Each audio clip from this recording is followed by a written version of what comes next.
Évangile de Jésus-Christ selon saint Luc, chapitre 9, des versets 22 à 25.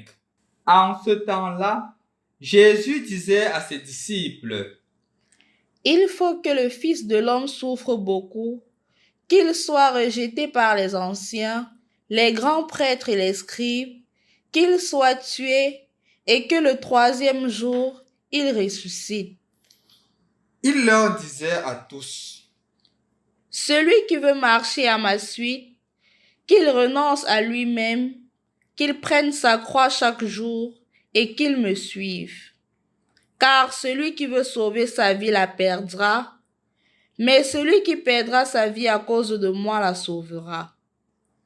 Quel avantage un homme aura-t-il à gagner le monde entier s'il se perd ou se ruine lui-même?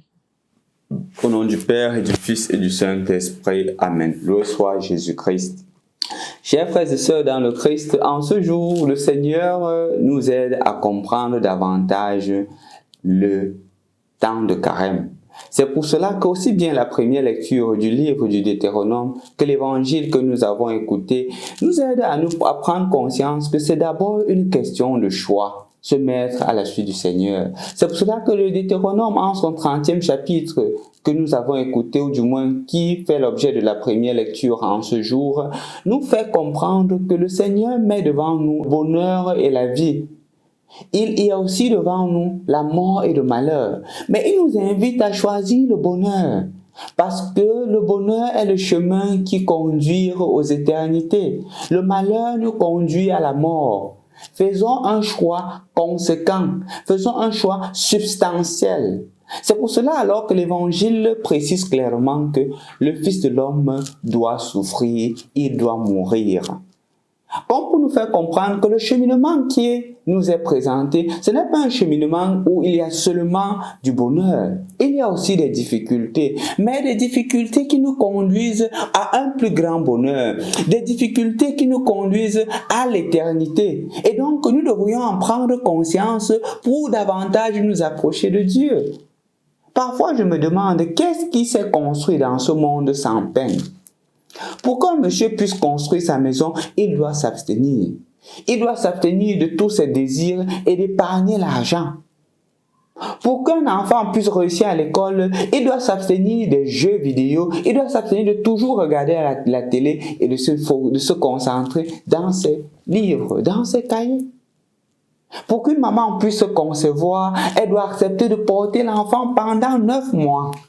Portant l'enfant pendant 9 mois, elle doit suivre un certain régime afin de donner la vie.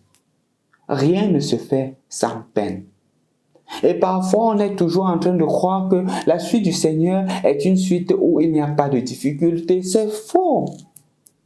Mais la beauté avec nous chrétiens, c'est que la difficulté n'a pas le dernier mot. La difficulté n'est qu'un passage pour un plus grand bonheur. La difficulté n'est qu'un passage pour l'union avec Dieu. Comme nous l'avions écouté le mercredi décembre, la finalité du temps de carême, c'est de nous unir à Dieu. Et donc, les difficultés font partie de notre vie. Certains psychologues le diront clairement.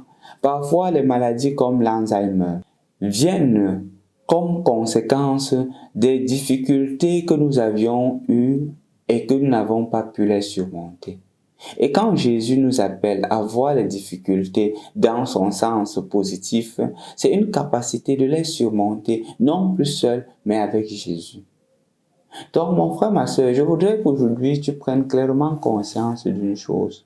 Que les difficultés qui te seront présentées pendant ce temps de carême ne doivent pas être un motif de découragement, ne doivent pas être un motif pour dire que ok, je n'en peux plus, parce que les difficultés seront là. Sois-en sûr et sois-en certain. Il y aura des moments où tu diras que ça ne vaut plus la peine. Il faudrait que je ne respecte pas mon engagement de carême aujourd'hui. Quand même, j'ai déjà respecté 1 semaine, 2 semaines, non?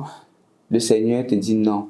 Ne tombe pas dans ce piège. C'est 40 jours, mais 40 jours de marche à la suite du Seigneur.